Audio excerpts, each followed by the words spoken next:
The summons came while I was holding forceps halfway through a molar extraction. Dr. Monica Rivera. It's for you, Alyssa whispered. I glanced down latex gloves, trembling as I read the words. My sister was suing me for $3,000 a month because my success as a dentist made her feel worthless. Dr. Rivera, this just came for you. It looks official. I took the envelope with my gloved hand, sliding it into the pocket of my scrubs as I finished the extraction. My mind raced through every overdue bill, every licensing renewal, every malpractice insurance payment I might have missed. The patient left holding a gauze pad against her cheek, thanking me for being gentle. I shut the operatory door behind her before tearing open the envelope with trembling fingers. The words blurred as I scanned the first lines, but then they sharpened, slashing straight through the thin calm I'd forced on myself all morning. It was from Sophie. My sister Sophie Rivera, 32 years old, who had never held down a job for longer than 6 months, was suing me for $3,000 a month. The document stated it clearly in cold black letters. I was responsible for intentional emotional distress and loss of life opportunities because my success as a dentist had caused her irreparable psychological harm. I let out a short, humorless laugh. My heart pounded, my hands still stained with the faint scent of latex. I read the line again, thinking it would transform into something else if I stared long enough. I stepped out of the operatory, feeling the eyes of my staff on me. I forced a smile. Everything's fine, I lied, pushing the door to my private office closed behind me. My phone was already ringing as I sank into the chair, the summons still in my lap. I didn't check the screen before answering. Monica. Ethan's voice was warm, steady, but carried a note of worry he tried to hide. Everything okay at the office? I swallowed. You're not going to believe this, Ethan. What happened? Sophie is suing me. There was silence on the line, so heavy that I could almost hear the weight drop. For what she wants, $3,000 a month, because I paused, pressing a hand against my forehead because my success as a dentist makes her feel bad about herself. You're kidding. I wish I was. I glanced at the papers, reading the phrases again, each one more absurd than the last. She says I intentionally became successful to humiliate her. That I owe her because I make her feel worthless. A long exhale from Ethan. That's insane. I pushed away from the desk, pacing the small space. She's serious, Ethan. She filed a complaint. She's actually doing this. What do you want to do? I stared at the framed photo of our wedding on my desk, the smiling faces, the flowers. My mind flashed to Sophie at 20, running off with a guitar player to Arizona, dropping out of community college because school was a scam. Meanwhile, I worked 3 jobs just to afford my textbooks, taking night shifts at the diner, cleaning offices before dawn, studying in the cramped break room between shifts. All so I could build the life I had now. And now she wanted a piece of it. No, she wanted me to pay for her failures. I don't know yet, I whispered. Whatever you need, I'm here. I closed my eyes, taking in the steady comfort in his voice. Thanks, I need to process this. We hung up and I looked back at the summons. My stomach tightened as I imagined Sophie's smirk, the way she would tilt her head and say it was all my fault she couldn't get her life together, that I owed her for every bad decision she had made. The phone buzzed again in my hand. This time it was my mother's number flashing across the screen. I stared at her name on the screen, letting it buzz twice more before I answered. Hi, Mom. Her voice was tight, as if she'd been holding her breath. Monica, I heard from Sophie. Of course she had. Sophie always called her first, always painted herself as the victim before the truth could catch up. I sank back into my chair, closing my eyes for a moment. She's suing me, Mom. I know. There was a rustle on the line, as if she was pacing her kitchen. She's upset, Monica. She's been crying for days. Mom, she's suing me for $3,000 a month because I make her feel bad about herself. Sweetheart, you know how sensitive she is. I let out a breath, trying not to snap. She's 32, Mom. She's struggling, so did I. My voice rose, breaking the calm I had tried to keep all morning. I worked nights at a diner, I cleaned offices, I took out loans to finish dental school while she followed some guy with a band to California. Monica, please, she pleaded softly, don't say it like that. How should I say it, Mom? She's trying to blame me for every bad choice she's made. She feels like you've left her behind. I almost laughed. I didn't leave her behind, Mom. She never wanted to catch up. There was a pause, the hum of the refrigerator in the background filling the silence. She's your sister. I know, I whispered, pressing a hand to my forehead. But this is insane. She says you've never helped her, Monica. My eyes flew open, anger shooting through me. Never helped her. Who paid her car insurance for 2 years when she lost her job? Who covered her rent when she couldn't pay her landlord? Who lent her money for emergencies she never paid back, Monica? Who paid for the dental work she needed? Mom. My voice was shaking now. Who bailed her out of her mistakes over and over? There was silence. Then her voice, smaller than before. She's still your sister. And I'm still her sister, I shot back. But I can't be her wallet too. Please, Monica, she said, her voice almost breaking. Can't you just give her something to keep the peace? My throat tightened, my chest burning. How much will be enough, Mom? 3,000 a month, 510. Will she stop then? Will she finally be happy? Don't talk like that. I closed my eyes, the weight of the conversation pressing against my ribs. I could almost see Sophie's face, the smug tilt of her chin, the way she would smile at Mom and say I owed her, that I was selfish if I didn't help. I have patience waiting, I said quietly. Monica, don't be cruel. I'm not being cruel. I looked down at the summons in my hand. I'm trying to live my life. She was crying now, I could hear it in the shallow breaths on the other end. She's struggling. I swallowed. We're all struggling, Mom. There was nothing left to say. I ended the call before I could hear her cry harder, pressing the phone to my chest as I leaned back, eyes on the ceiling. Outside, I could hear Alyssa's voice checking in the next patient, pretending everything was normal. I forced myself up, shoving the papers into a drawer, plastering a smile on my face as I stepped back into the hallway. My phone buzzed again in my pocket. A message from Sophie. You'll regret this. I stared at it, my jaw tightening. For a moment, I felt the old guilt rise up in my throat, the urge to fix everything for her, to keep the family calm, to keep Mom from crying. But something inside me snapped, something quiet and small but strong. I slid the phone back into my pocket, adjusted my white coat, and opened the operatory door. Sophie wanted a war she thought I would never fight. She was about to find out how wrong she was. That night, Sophie went live on Facebook. She sat on her couch, hair tied back, eyes red, holding a tissue close to her mouth like a trembling child. Her voice cracked as she spoke. I never wanted to do this.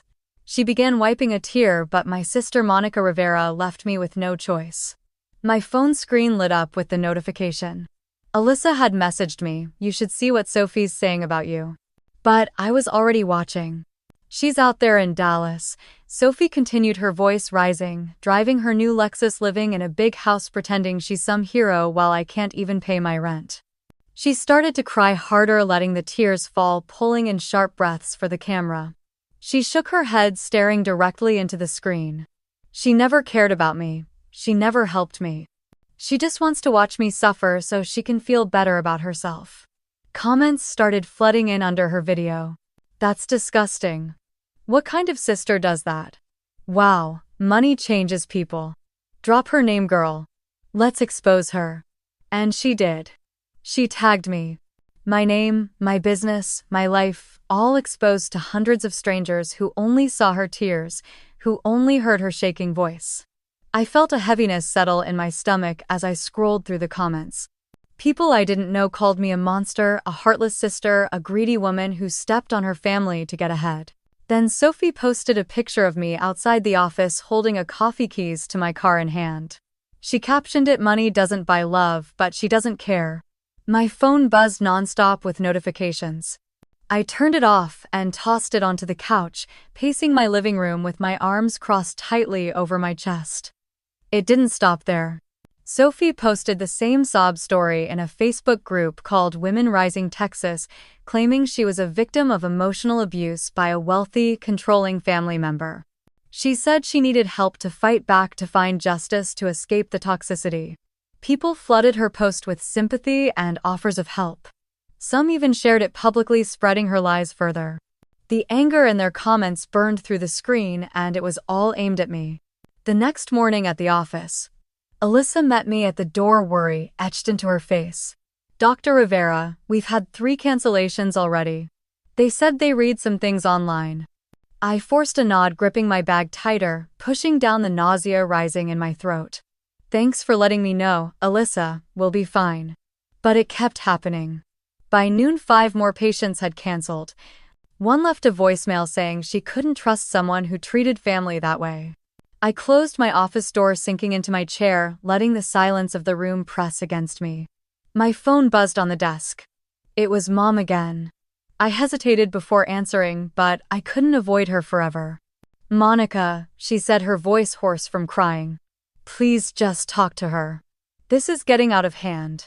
Mom, she's lying about me. She's turning people against me. She's hurting. Mom pleaded. She feels abandoned. She's hurting because she refuses to take responsibility. I snapped, my voice sharper than I intended. I closed my eyes, taking a breath. I can't give her what she wants. Mom started to cry again, quietly this time. Can't you just help her a little so she'll stop? I felt something in me break, the old guilt and duty twisting in my chest. I thought of the empty appointment slots on the schedule, the hateful comments online, the shaking in my hands as I held my phone last night. I can't, Mom. There was nothing but her soft sobbing on the line. I have to go, I said quietly, ending the call before I could hear her beg again. I leaned back, staring at the ceiling, taking deep breaths. I tried to remind myself why I worked so hard, why I built this life, why I couldn't let Sophie tear it down piece by piece. But as I opened my laptop to check the office email, a subject line made my breath catch. Local news: Dallas dentist sued by sister for emotional damages. I clicked the email and the headline opened, bold and unforgiving. Dallas dentist sued by sister for emotional damages. There was a photo of me in my white coat, smiling with a patient cropped from the office's website. Next to it was Sophie's profile picture from her livestream, tears streaking down her cheeks, eyes swollen, mouth twisted into a sob. The article quoted her directly. I just want my sister to acknowledge the pain she's caused me, she had said. I can't live in her shadow anymore. I scrolled, my fingers numb. They printed parts of her Facebook post calling me cold, greedy, heartless. The journalist described my luxury lifestyle in a quiet Dallas suburb and contrasted it with Sophie's struggles to afford basic living expenses. My head fell into my hands as I tried to steady my breathing. I could almost feel the weight of strangers' judgment pressing into my skin. A knock on the door pulled me back. Alyssa peeked in, her eyes cautious. Dr. Rivera, we've had 2 more cancellations. One patient said she didn't feel comfortable coming anymore. I nodded, swallowing the bitter taste rising in my throat. Thank you for telling me. She hesitated before closing the door, and I could see the worry in her eyes. She didn't need to say it. The entire staff had seen the post, the live stream, the comments. My phone rang again, buzzing against the desk. It was Mom. Again. I almost let it ring, but something in me needed to hear what she would say now. Monica. She started, her voice thick with tears. Why is this on the news? Because Sophie put it there, Mom. She's embarrassed, Monica. She feels humiliated. She did this to herself, I said, sharper than I meant to. I took a breath, lowering my voice. She made this public. She's attacking me, my work, everything I've built. Mom sniffed, and I could hear her trying to calm herself. People are calling me, asking why you won't help her. I leaned back, looking at the ceiling, feeling the frustration burn in my chest. What do they want me to do, Mom? Pay her off to make her stop? If that's what it takes, she whispered. I closed my eyes, pressing my thumb against the space between my eyebrows. You can't be serious. She's your sister. She's ruining my life, Mom. She's hurting, she repeated. I opened my eyes, staring at the news articles still glowing on my laptop. So am I. There was silence long enough that I wondered if she had hung up. Your father says you shouldn't give in, she finally said, her voice trembling. He says you've done enough for her. He's right. I just want my girls to be okay, she said, breaking into a quiet sob. I ended the call before I could hear her cry more, dropping the phone onto the desk with a soft thud. I stood, moving to the window, looking out at the parking lot where my Lexus sat in the sun, the same car Sophie had mocked online. My reflection in the glass showed tired eyes, hair pulled back in a loose bun, lines on my forehead I hadn't noticed before. I was tired. Tired of paying for her mistakes, tired of being the villain in a story she wrote for sympathy, tired of being the one who had to fix everything. My laptop chimed again, and I turned, seeing another notification pop up. A friend from dental school had sent me the link to Sophie's latest post, where she had shared the article with a new caption. All I ever wanted was love from my sister. Underneath, comments poured in. She's a monster. Money doesn't buy compassion. Expose her. She deserves it. I closed the laptop, the room suddenly too small, the air too heavy. My phone buzzed again, lighting up with a new notification from Sophie's page. Live now, the truth about my sister. I stared at the screen, my pulse pounding in my ears as I felt the last bit of calm drain out of me. My phone rang the next morning while I was reviewing patient charts. I glanced at the screen. Bill Chang. My stomach tightened as I answered. Hi Bill, good morning.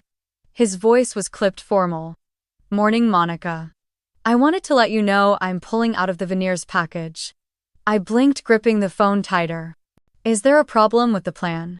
We already did your impressions. I received some concerning messages, he said, pausing as if weighing his words. About your family. About how you treat people. My throat went dry. Bill, whatever you saw, it isn't true. There were screenshots, Monica, he said. I've always liked you, but I can't be involved in a business that mistreats family. Bill, please, I'm sorry. I'll find another practice. The line went dead. I stood in my office, phone in my hand, my mind racing. An $80,000 treatment plan gone because Sophie decided to drag me through the mud for her pity parade. I pressed my fingers against my temples, trying to stop the pounding in my head. I thought back, remembering Sophie behind the front desk 2 years ago, her smile wide as she greeted patients. She had asked to work for me after losing another job, swearing she would do better this time. I gave her a chance. I trained her, trusted her with the front desk, trusted her with my patients. And she had flirted with them, texted them, asked them for loans behind my back. She stole petty cash from the drawer, and when I confronted her, she blamed me, said I was controlling. I had to fire her.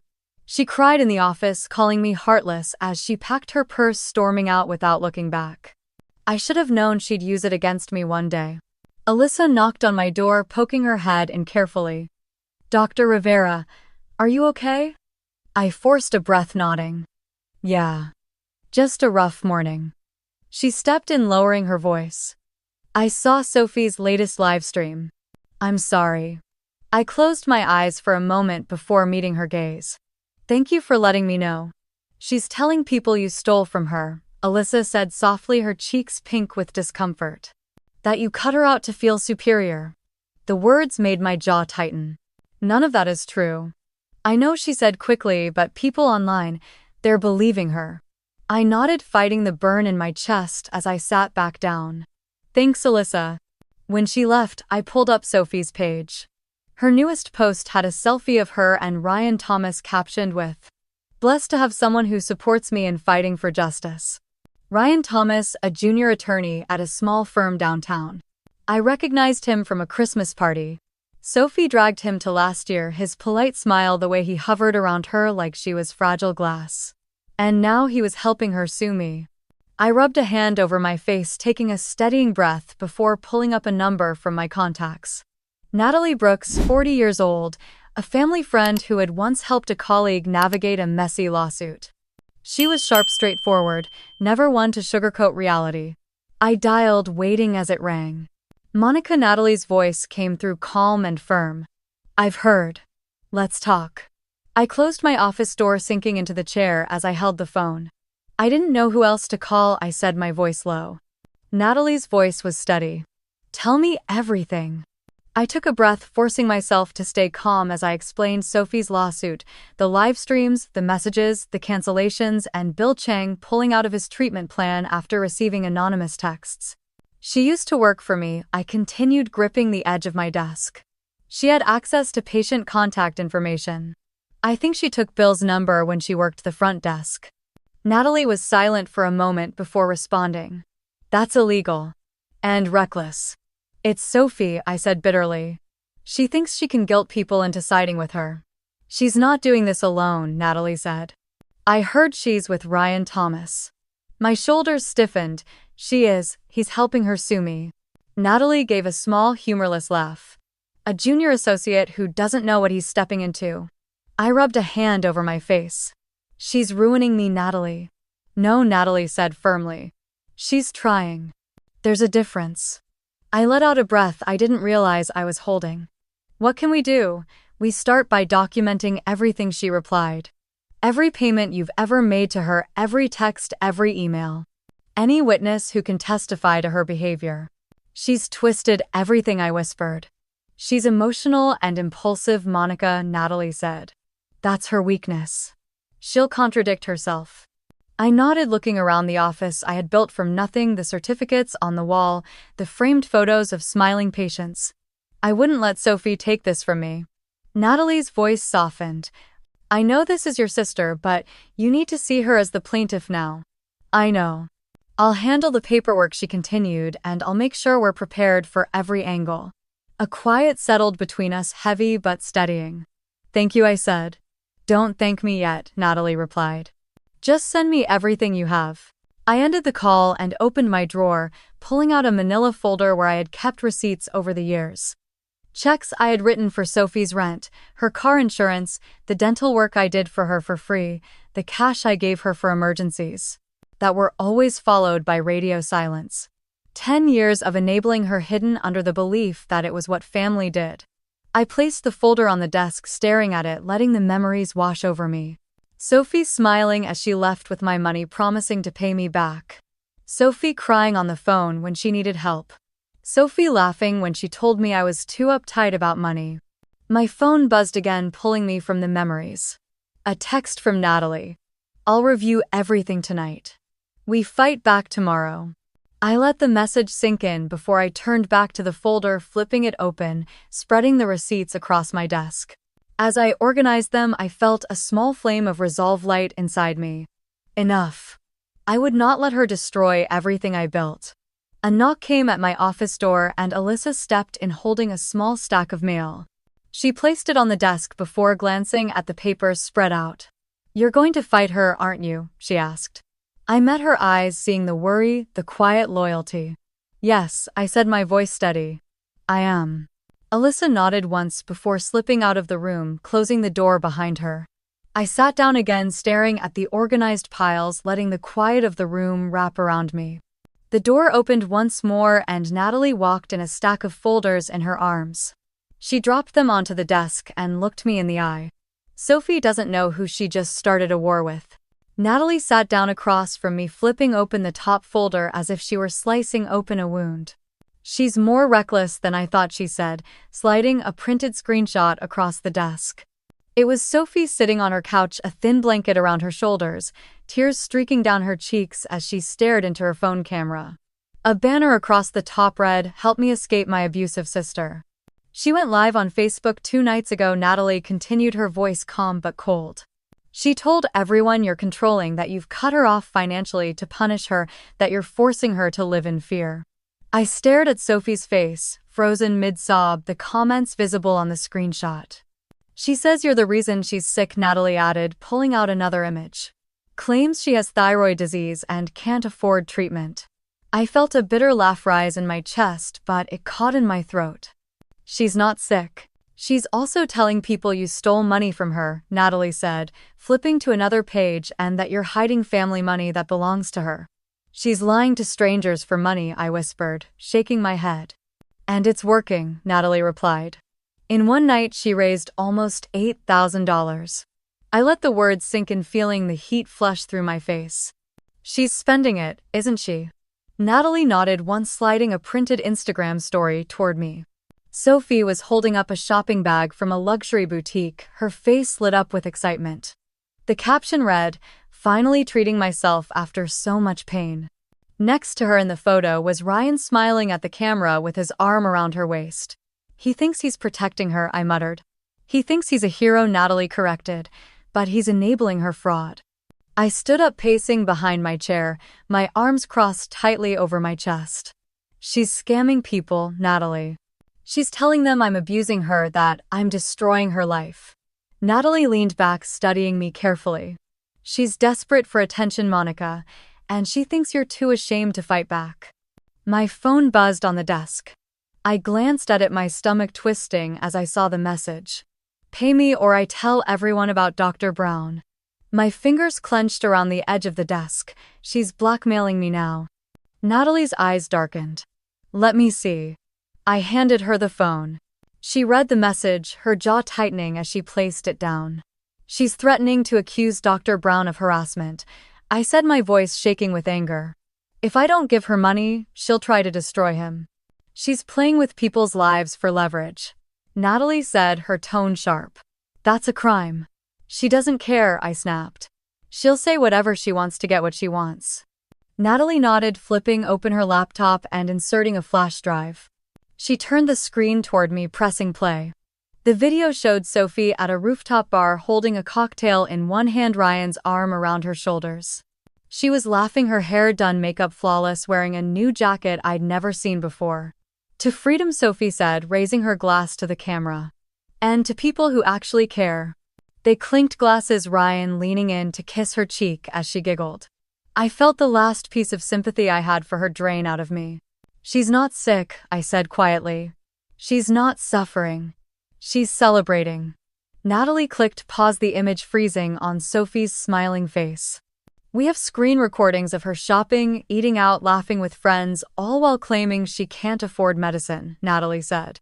We have screenshots of her calling you abusive while she's spending donation money on designer shoes.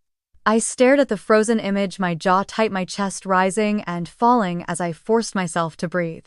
She thinks this is a game, I whispered.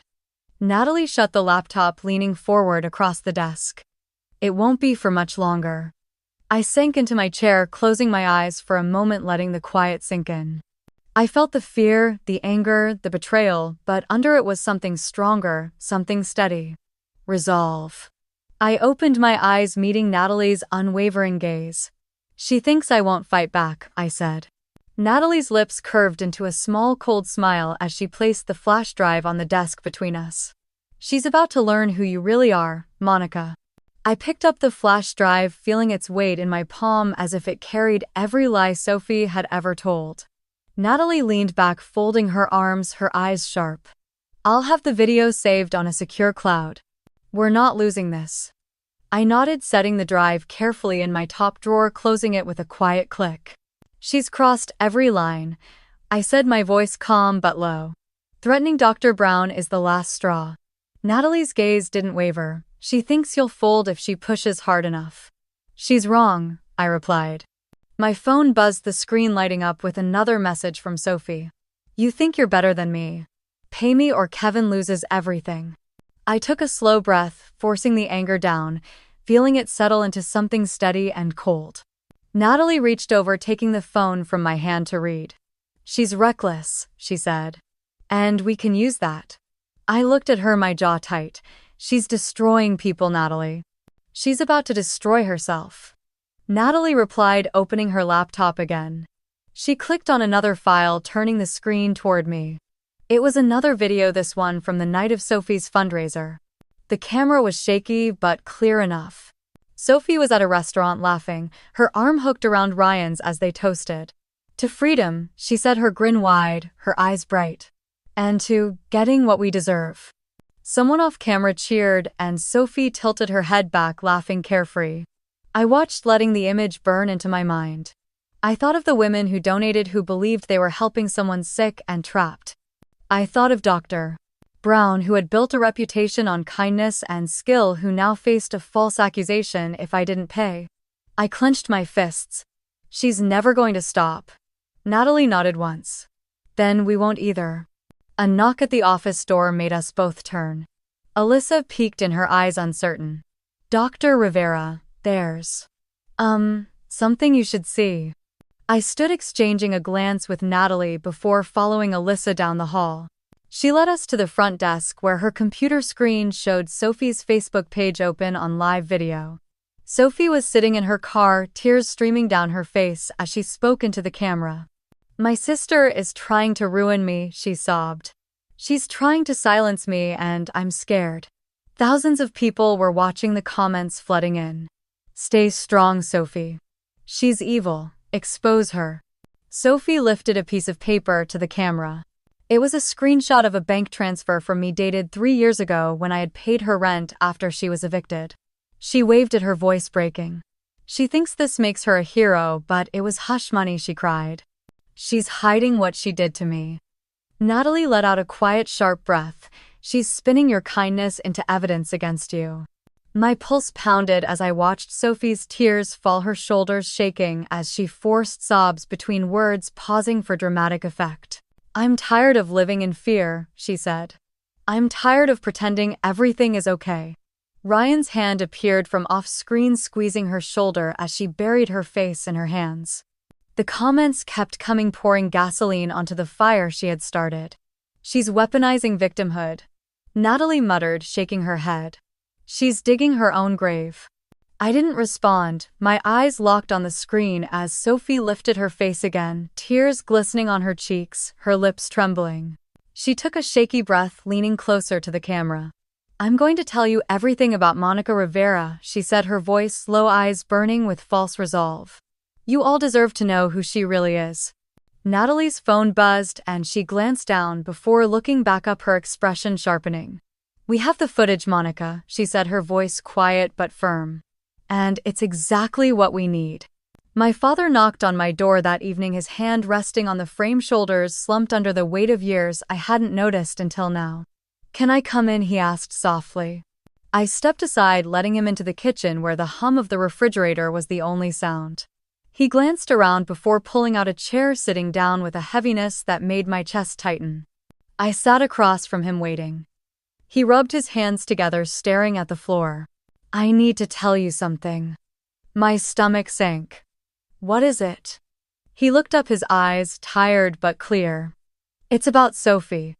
I exhaled, leaning back, bracing myself. When you were in dental school, he began, his voice low, Sophie forged your signature on a loan. I blinked, the words sinking in like cold water down my spine. What she said you agreed to co-sign, he continued, his voice shaking slightly. Your mother found out when the collection notices came. She paid it off, Monica. I stared at him, the edges of my vision blurring. How much? $10,000, he said quietly. Your mother didn't want you to know. She didn't want you to hate Sophie. I pressed a hand to my forehead, closing my eyes, as the memory of those years came flooding back, working double shifts, studying in the break room, living on cheap coffee and instant noodles while Sophie was out posting pictures from music, festivals, and beach trips. She lied to me, I whispered. She lied to all of us, he replied. Your mother thought she was protecting you, but she was just protecting Sophie. I dropped my hand, meeting his eyes. Why are you telling me now? His shoulders lifted and fell, a sigh escaping. Because it's gone too far. Your mother still wants you to drop this. She thinks if you give Sophie something it will stop. It never stops, I said, my voice sharper than I intended. It's never enough for her. He nodded, eyes glistening. I know. We sat in silence, the weight of unspoken truths pressing between us. I love your mother, he said after a moment, but she's been enabling Sophie since the day she was born. She always made you the responsible one. Always made you give in. I felt a tear slip down my cheek, and I wiped it away quickly. I'm tired, Dad, I whispered. I'm tired of fixing her mistakes. He reached across the table, placing his hand over mine, his skin warm and rough. You don't owe her your life, Monica. I swallowed the words, sinking deep. Mom won't understand. She might never, he said, squeezing my hand gently. But that's not your burden to carry. A noise came from the front door, and Ethan stepped in, pausing when he saw us at the table. His eyes moved from my father to me, and he set down his keys, coming over to place a hand on my shoulder. You okay? He asked. I nodded, but the tears came anyway, quiet and warm down my cheeks. Ethan pulled me into his arms, pressing a kiss to the top of my head. You don't owe her your life, Monica, he repeated, his voice steady. You've done enough. I closed my eyes, leaning into him, letting the comfort wash over the ache in my chest. My father stood squeezing my shoulder before heading toward the door. He paused, looking back at us. I'm proud of you, he said quietly. When the door closed, Ethan held me tighter, and for the first time in weeks I let myself cry. Ethan guided me to the couch, sitting down beside me as I wiped the tears from my cheeks. I'm sorry, I whispered, my voice cracking. I didn't want you to see me like this. He shook his head, pulling me closer. Don't apologize. You've been holding this in too long. I leaned against him, listening to his steady breathing, letting it ground me as the weight of everything pressed into my shoulders. Do you think I'm being cruel? I asked, my voice barely above a whisper. No, he said firmly. I think you're finally protecting yourself. I closed my eyes, pressing my forehead against his chest. Mom won't understand. She doesn't have to, he replied. You've spent your whole life trying to fix Sophie's messes. You don't owe her that. A quiet settled between us, heavy but calm. I'm scared, I admitted. What if this destroys our family? Ethan tilted my chin up gently, making me meet his eyes. Monica, your family was never yours to save. His words sank deep, settling in the space that had always been filled with guilt. My phone buzzed on the coffee table, the screen lighting up with Mom's name. I hesitated before picking it up, pressing it to my ear. Monica, she started, her voice shaking. I heard your father came to see you. He did, I replied, keeping my tone steady. She sniffled, and I could picture her sitting at the kitchen table, wringing her hands. You don't have to do this. Please just give Sophie what she wants so we can move on. I swallowed, closing my eyes. Mom, she's blackmailing people, she's lying to everyone. She's using you. She's hurting, Mom whispered, her voice breaking. I'm hurting too, I said, my voice soft but firm. She's trying to ruin my life. She's your sister, she cried. I know, I replied, my throat tight, but I can't keep paying for her choices. There was silence, filled only by her quiet sobs on the other end. She needs help, I added, but I can't be the one to fix her. She'll hate you for this. Mom said, her voice trembling. She already does, I whispered. I ended the call, setting the phone down, leaning back into the couch as Ethan wrapped his arm around me again. You did the right thing, he said quietly. I nodded, taking a deep breath, letting it out slowly as I stared at the ceiling. For the first time, I felt the guilt loosen its grip around my chest. The house was quiet, the kind of quiet that feels like the aftermath of a storm. I sat there, letting it wash over me, knowing that there was no turning back. I stood, moving to the window, looking out at the dark street, the streetlights casting long shadows across the sidewalk. I thought about Sophie, about every time I had picked up the pieces for her, every time I had covered for her lies, every time I had put her needs before my own. Not anymore. Ethan walked up behind me, resting his hands on my shoulders. You're stronger than you think, Monica. I placed my hand over his, nodding slowly, letting the resolve settle deep. The next morning, the light streamed through the kitchen window as I poured myself a cup of coffee. My phone buzzed on the counter. Natalie's name flashed on the screen. I answered, bringing the mug to my lips. It's set, she said, her voice clear. The court has scheduled the hearing. Rain tapped against the windshield as I parked outside the Travis County Courthouse, the gray clouds hanging heavy over Dallas. I sat for a moment, gripping the steering wheel, watching the rain slide down the glass. My stomach twisted, but I forced a deep breath, letting it out slowly. Ethan reached over, squeezing my hand. You've got this. I nodded, pushing open the car door, stepping into the cold drizzle. We walked up the courthouse steps, the air damp, the world feeling muted under the storm. Inside, the hall smelled of coffee and wet coats. Natalie was waiting near the security line, her black umbrella dripping on the floor beside her. You ready? She asked. As I'll ever be, I replied. We moved through security, the beeps and trays of keys and phones feeling distant as my mind braced for what was coming. The courtroom was smaller than I expected, rows of wooden benches, the walls lined with state flags. The air felt heavy, the whispers around us echoing louder than they should. Sophie was already there, seated at the plaintiff's table with Ryan beside her. She wore a white dress, her hair curled neatly, a tissue clutched in her hand as she dabbed at her eyes. Ryan leaned in, whispering something, and she nodded, wiping away a tear before glancing back at me with red-rimmed eyes. I turned away, refusing to let her guilt me. My parents sat in the second row. My mother's eyes were swollen, clutching a handkerchief in her lap. My father sat stiffly beside her, arms crossed, his eyes fixed on Sophie with quiet disappointment. "Let's go," Natalie said, guiding me to our table. The bailiff called the room to order as Judge Janet Hughes entered, her silver hair pulled back, glasses perched on her nose, eyes sharp as she looked over the room. "Calling the case of Sophie Rivera versus Monica Rivera," the clerk announced. Judge Hughes nodded. "Proceed." Ryan stood buttoning his jacket, his voice calm but firm. "Your Honor, my client has suffered ongoing emotional distress caused by her sister Monica Rivera. We are seeking a monthly payment of $3,000 to assist my client in achieving stability and mental health." Sophie sniffled loudly, her shoulders shaking. Ryan continued, pulling out printed photos. "As you can see, the defendant lives a life of luxury, driving a Lexus, owning a home, vacationing freely, while my client struggles to pay for basic needs." He handed the photos to the bailiff, who delivered them to the judge. Judge Hughes glanced at them, her expression unreadable. Ryan placed a hand gently on Sophie's shoulder as she began to cry softly, clutching the tissue to her face. I felt a pang in my chest, but Natalie placed her hand over mine under the table, grounding me. Ryan turned back to the judge. "This disparity has caused my client measurable harm, impacting her ability to live, to work, to feel safe in her own life." Judge Hughes looked up, her eyes sharp. "Anything else, Mr. Thomas?" "Not at this time, Your Honor." "Defense," Judge Hughes said, turning her gaze to Natalie. Natalie stood slowly, adjusting her suit jacket, her presence calm, unshaken. "Your Honor, the plaintiff claims my client has caused her emotional distress due to her success. What she neglects to mention is that my client has supported her financially for over a decade." She opened a folder, pulling out documents. "Here are bank statements showing payments made to the plaintiff totaling $52,000 over the last 10 years. She handed them to the bailiff.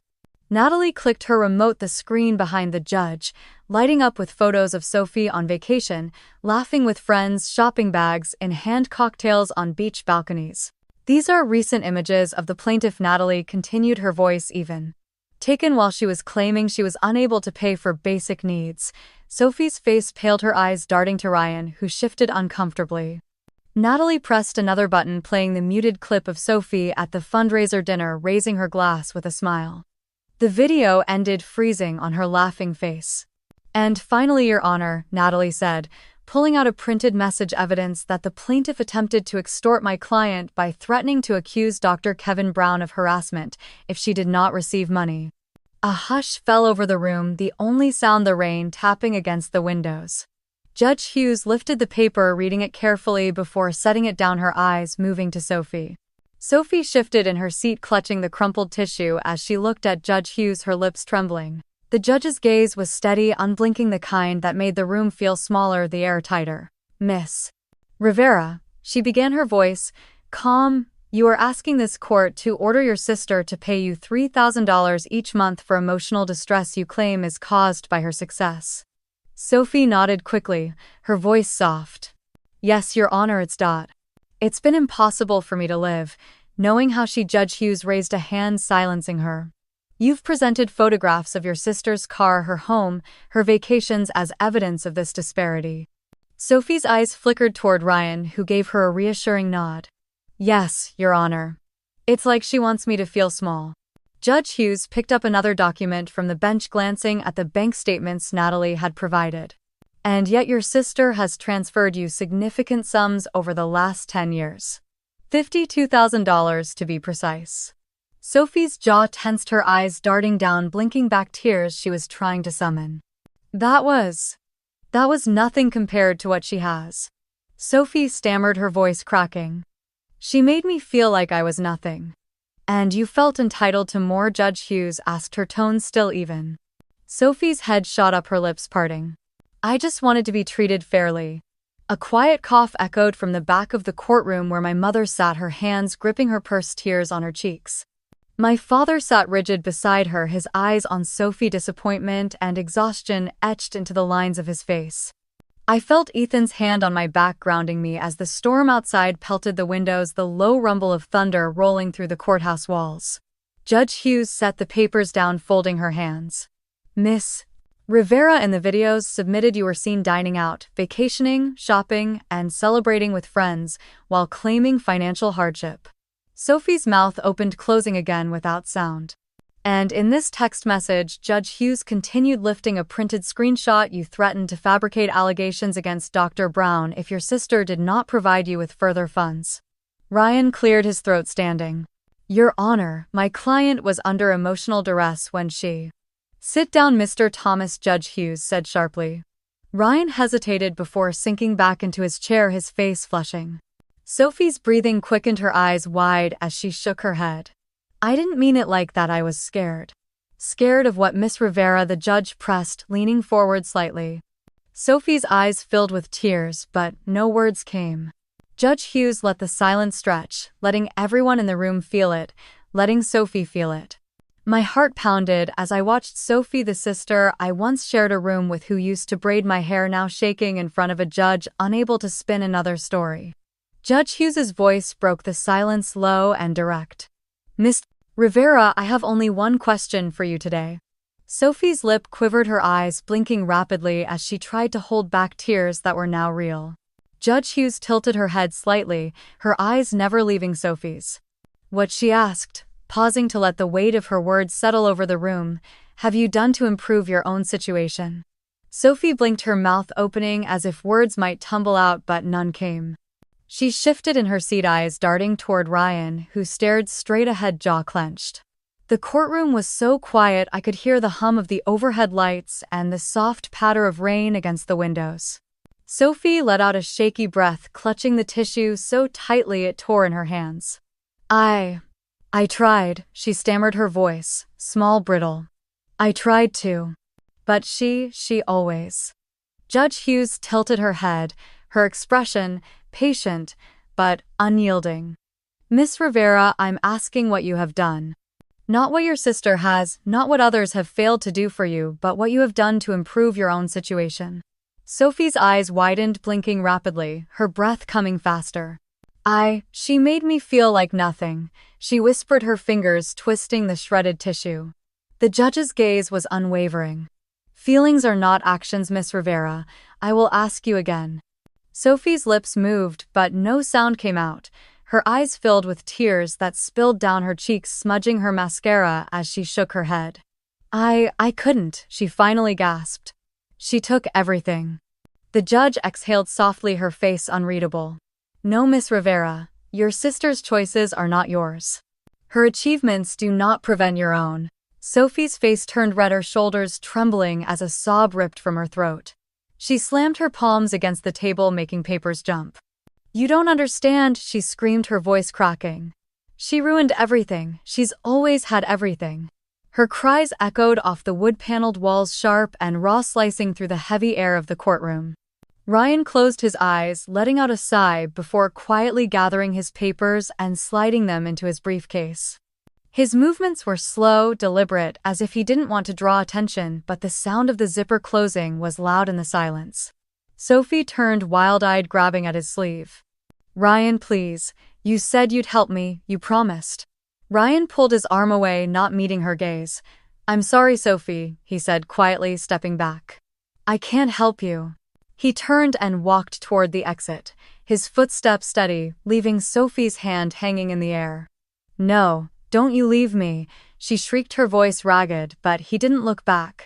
Sophie's sobs filled the room as she slumped into her chair, her hands clutching her hair, rocking slightly as if trying to disappear. Judge Hughes waited, letting the sounds fade, her expression calm as she picked up her gavel. This court will not enable entitlement, she said, her voice clear, carrying across the room. Your sister's success is not your failure, Miss Rivera, and it is not the responsibility of this court to compensate you for your refusal to take responsibility for your own life. Sophie's shoulders shook, her face buried in her hands as the words sank in. Judge Hughes glanced at the documents one last time before lifting her gaze to the room. This case is dismissed with prejudice, she announced, her tone final. The plaintiff will cover all court costs and the defendant's legal fees. She brought the gavel down with a sharp crack that seemed to vibrate through the floor. A breath I didn't realize I was holding slipped out of me, leaving me lightheaded. Beside me, Natalie turned a small smile, softening her usually stern features as she squeezed my hand. "It's over," she whispered, her voice warm, steady. I glanced back, meeting my father's eyes. His lips curved into a tired but proud smile, his chin dipping in a nod that told me without words that he was proud of me. My mother sat beside him, her eyes down, tears slipping down her cheeks as she clutched her purse. She didn't look at Sophie, didn't look at me. For a moment, everything was quiet except for Sophie's muffled sobs. She lifted her head, her eyes red strands of hair, sticking to her tear-streaked cheeks. Her gaze found me sharp and desperate, her lips curling into a snarl. "You'll pay for this, Monica," she screamed, her voice echoing through the courtroom. "You'll pay for this, you'll see." She lunged forward, her hands slamming the table again, rattling the empty water cup that rolled off the edge and hit the floor with a sharp crack. "Everything you have should have been mine." Sophie's voice was raw, breaking as she shouted. "You stole it all. You stole my life." The bailiff stepped forward, his hand hovering near her arm. "Ma'am, that's enough." Sophie jerked away, tears streaking black lines down her cheeks, mascara pooling under her eyes. Her breaths came in ragged gasps as she pointed at me again, her finger trembling. "You think you're better than me, don't you?" she screamed, spit catching on her lips. "With your fancy car, your house, your husband, your stupid dental practice, Sophie." My mother's voice cracked from behind her hands, clutching her purse against her chest. "Stop it, please." Sophie turned, eyes wide, as if noticing her for the first time. "Oh, now you care," she shouted, her voice rising higher. "You always took her side. You always loved her more." My mother shook her head, tears streaming, her lips moving silently as she mouthed, "No, Sophie, no." My father stood beside her, his face pale but steady, eyes locked on Sophie with a sadness that seemed to fill the room. "This is enough," he said, his voice low, steady. "You've done enough damage." Sophie's shoulders heaved as she let out a broken sob, the fight in her body collapsing into shaking as she gripped the back of the chair, knuckles white. "Don't look at me like that," she cried at him, her voice cracking. "You think she's perfect, don't you? You think I'm trash." Judge Hughes banged her gavel once, the sound cracking through the tension. "Miss Rivera, you will control yourself, or you will be removed from this courtroom." Sophie's eyes flickered to the judge, then back to me, her chest heaving. Her lips twisted, fury mixing with fear in her expression. For a moment, she looked like the child she once was, small, lost, unable to understand why the world didn't bend for her. Natalie's hand found my wrist under the table, steadying me as I watched the sister I had once shared birthday cakes with, now a stranger, screaming in a courtroom. Sophie's voice dropped to a whisper, but it was sharp, cutting through the silence. "You will pay, Monica. I will make sure you pay." She turned, shoving past the bailiff, her heels clacking angrily against the floor as she stormed toward the doors. Her sobs echoed as she pushed them open, the heavy doors banging back against the wall before closing with a dull thud. The silence that followed was deep, almost sacred, broken only by the rain tapping against the courthouse windows. I let out a breath. I hadn't realized I was holding the air trembling in my lungs as I looked over at the judge, who watched me with a measured calm before she nodded once and stood, stepping back into her chambers. Natalie exhaled beside me, a small relieved laugh under her breath. "It's done," she whispered. I turned, searching the rows behind me, locking eyes with my father. His smile was small, proud, his eyes glassy as he mouthed, "You're free." My mother sat beside him, her face in her hands, shoulders shaking with silent sobs, refusing to look up. I stood slowly, my legs unsteady, the weight of years of guilt and fear loosening from my shoulders as I felt Ethan's arm slip around me, grounding me. Sophie's last words echoed in my mind, but for the first time they didn't scare me. They were empty. She was empty. I didn't expect it to end with a single gavel strike. I thought Sophie would haunt every corner of my mind, but after that day, the noise she created felt smaller, like a storm moving far into the distance. A week later, I heard she went live again, her eyes red, hair unwashed, screaming into the camera that the system was rigged, that I had paid off the judge, that rich people always won. But this time the comments were different. I saw screenshots people sent me showing the flood of messages calling her out, demanding refunds from her fundraiser, reminding her of the lies she told. "You scammed us, Sophie. You're a fraud. We believed you and you used us." Women from the Women Rising Texas group posted receipts sharing how they had given her money for medical treatments she never needed while she was buying designer bags and cocktails in rooftop bars.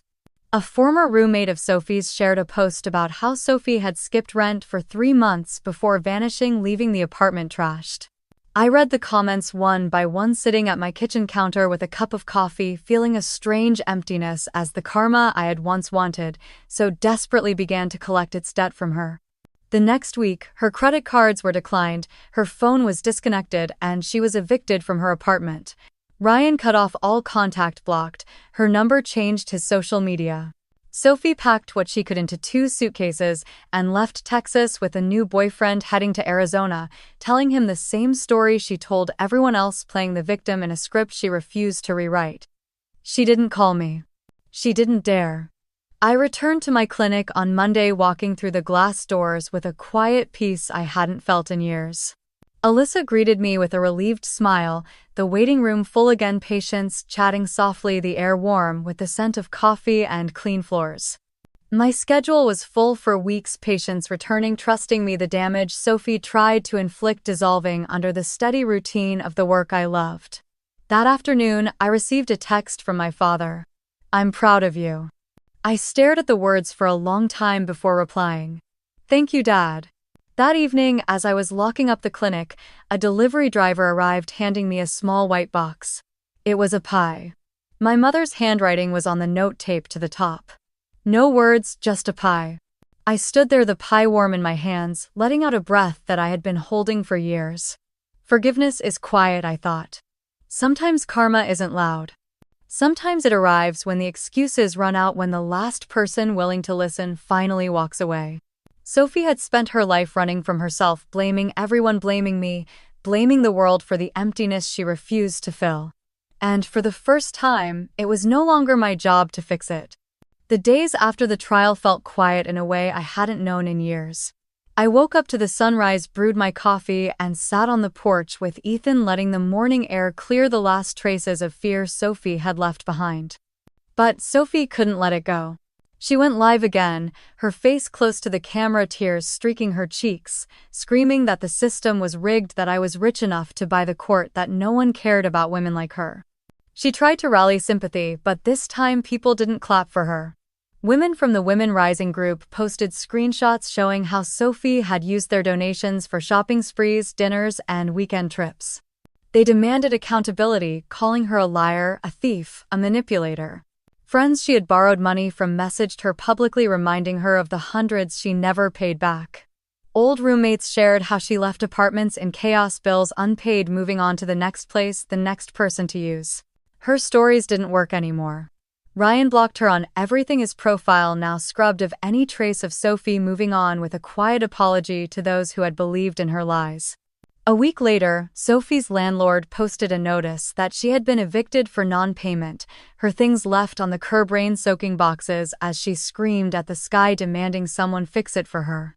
I heard she moved to Arizona with a new boyfriend, telling him the same stories she always told, that she was the victim, that the world was cruel, that her sister had stolen her life.